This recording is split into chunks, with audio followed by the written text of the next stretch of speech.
What is going on, guys? Today's video is going to be all about making the flatbed work. Start by removing the windows and then ripping all the structure off down to the floorboards. First step to pulling the windows out is getting rid of all these black strips. They have 4 screws in them each. Undoing those, and it's going to get access to start cut and seal and pushing the windows out. With all the screws out of here, now it is just time to break the seal on the back side and pull these things out. We did one test window because I thought it was going to be a lot harder than that, and with 2 people it was a breeze to get it off.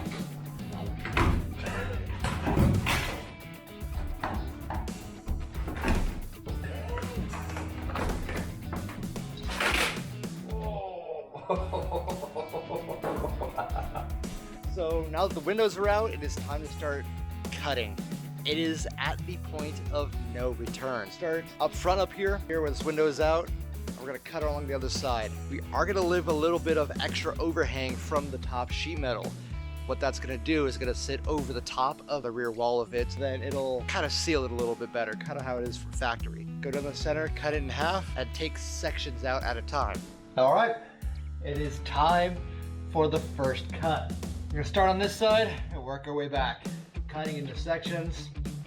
I'm gonna cut the first part straight down the center here, so then it's already pre-cut for when I throw it into the back of the truck.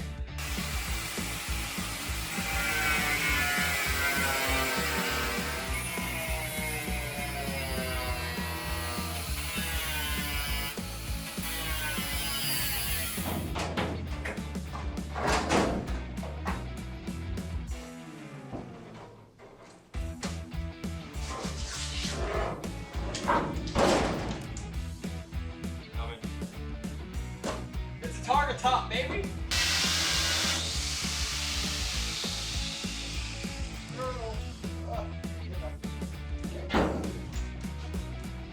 Yeah.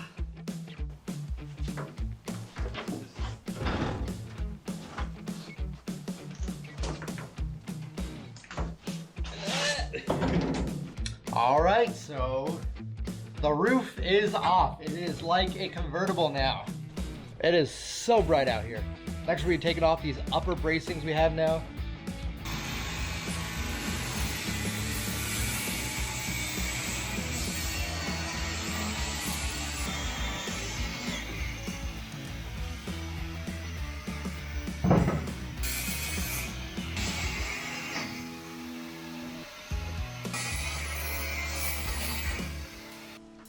With these now cut off, it is time to start working on the bottom sections. They do have the inside kind of structure pieces where the seats used to mount to. So that needs to come out first so we can get access to the outside shell to cut that down perfectly flat. So we're just gonna cut that, cut it down each side so it kind of comes undone pretty easily, and then get rid of that. Okay, this sucked. We're gonna go buy an air compressor, big boy air compressor, and a plasma torch. Screw it, doing it.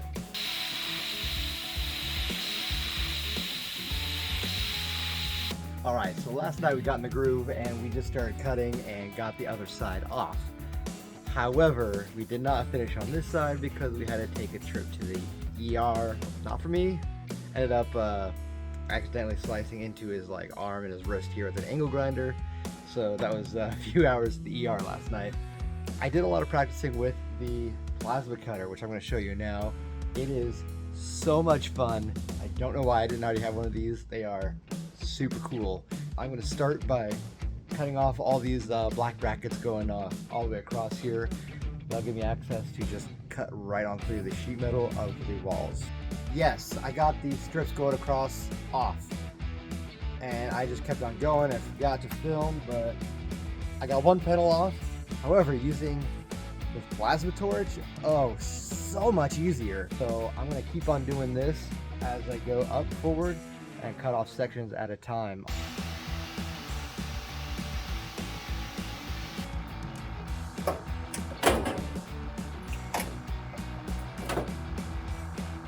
These structure pieces are going to be coming out, so I measured out to just barely have the inside lip meet inside of the front frame there. Hopefully that'll be perfect to slide in. Might have to tap it in a little bit as we go, but it should line up just perfect.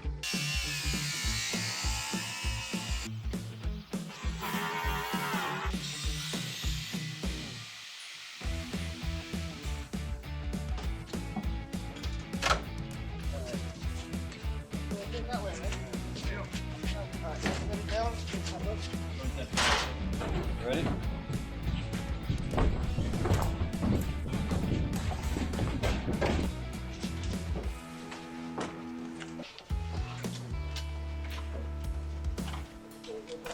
I got good dough on.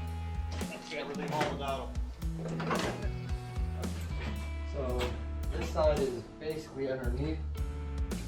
So let's lift it up and push it this way.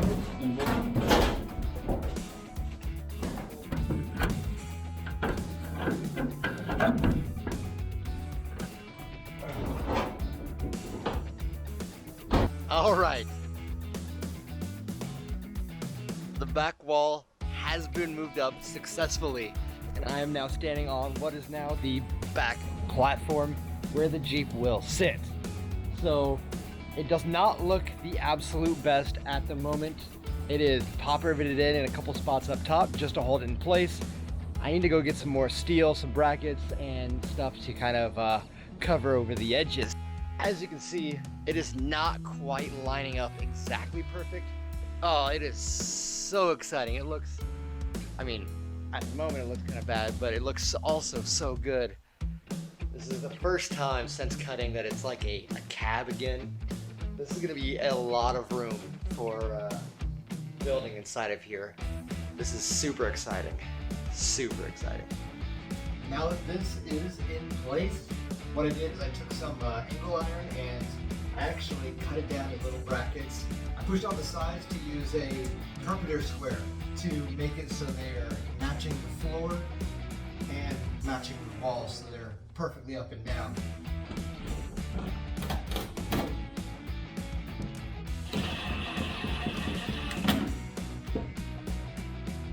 Now I got the bus back door basically in position. I made little bracket here that I'm going to weld to the floor and also weld to the inner frame of the door. So that'll be strong enough for this section of it. And then I have a couple pieces that I'm going to make to go along the frame on the inside, about shoulder level and about waist level as well. All right, so today it is time to start tackling the flatbed. The flatbed right now has a lot of torsional twisting with minimal effort, which is not good. The strength is there to hold something. However, it does like to kind of twist and shake. I do have a few plans that I'm going to go over here in just a minute, kind of see what we can do. All right, so this stuff is heavy. Each of these diamond plate panels weighs as much as this kid here, Carter. About 130, 140 pounds each panel. All the angle steel combined is probably another 150-ish pounds. Not necessarily the weight that's the issue, it's the floppiness, the size, and each of these long pieces of angle steel are 20 feet long.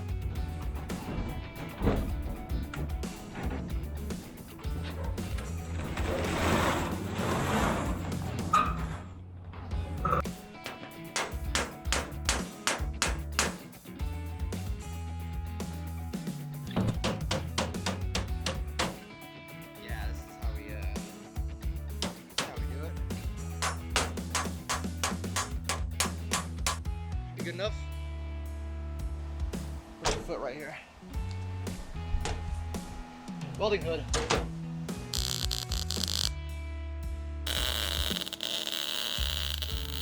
Basically, attacking the back end, so now this should not move as we place more down.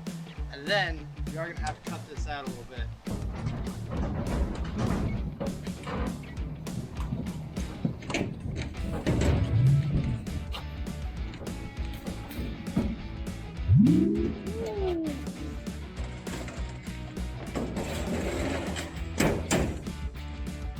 Doing some tack welds right now just to keep it nice and tight.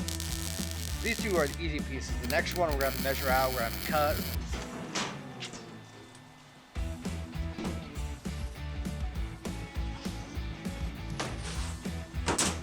as you see, you have a straight edge. You're gonna mark it down in here, and then we're gonna measure out how far it needs to go. Follow the line to that mark, mark it with a 90-degree angle, and in theory, cut it perfect so it slides right on in. 27 inches, so measure out 27 inches on there, bring it over, use a framing angle, and make those lines perfect. Give me a mark at 27. Right there in my hand.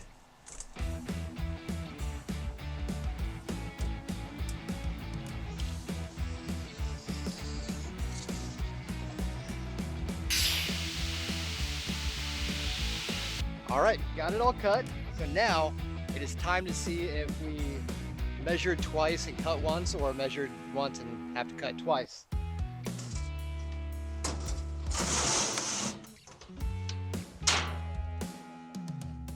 Messed up.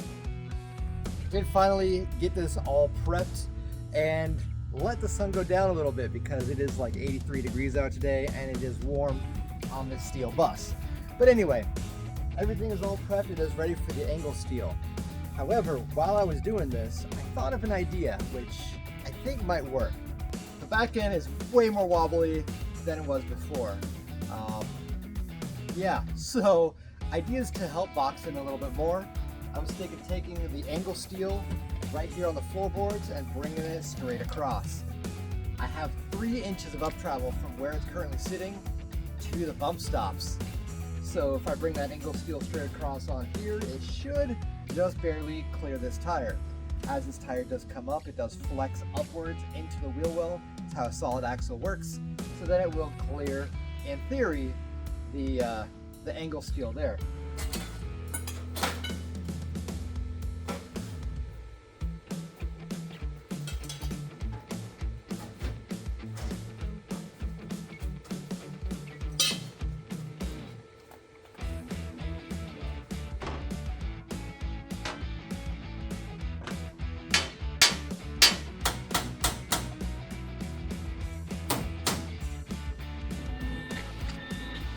You always want to make sure the tip is clean.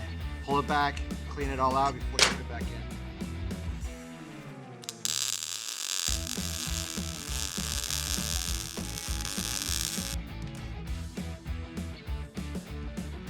That's a pretty good weld, I won't lie. So with the plate steel down, the angle steel down, it's time to start working on the wheel wells. Basing it off of using the bump stops underneath, going from the tire to the top of the bump stops is about 3 inches. Right here I have about 9. 3 inches down on this is going to give a little bit extra clearance to cover that, just in case of a blowout and things like that. Which means it's actually going to cut about here and then flat here all the way back. Another reason why I'm cutting it down instead of having it full size up like that is because the Mustang will be parking on that eventually as well. The Mustang is a lot lower than the Jeep, the tires are a lot smaller, so that means I'm going to be flattening that out a little bit better so it's not as big of a bump up and hopefully not hit like the bumper and things like that.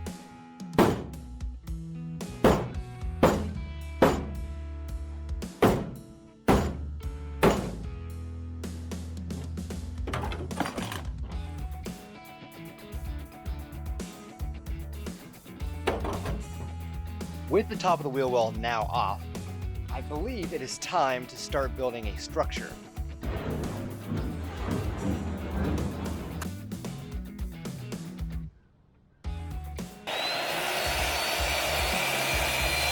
Put a piece of the tube steel here, and I marked off where that's sitting.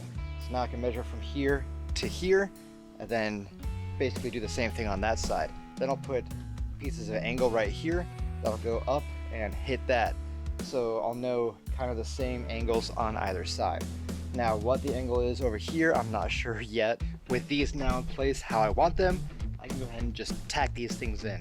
I'm not gonna do full weld until everything's done, so I'll just tack them in place.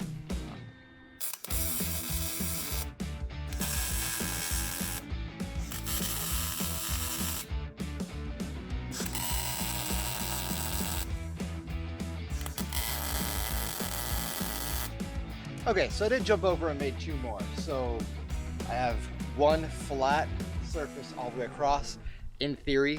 So I should be able to measure out from here to here. And then after that's done, I'll come through, measure out from here to here, put a piece here.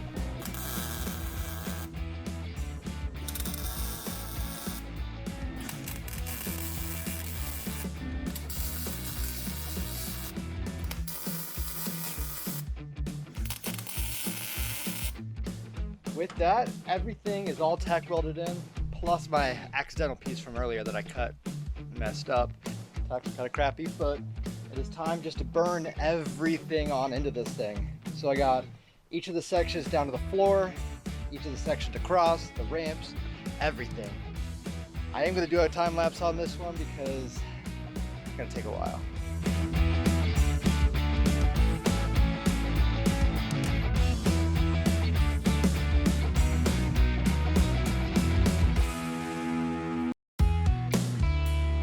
Alright, so got both sides complete over the wheel wells here.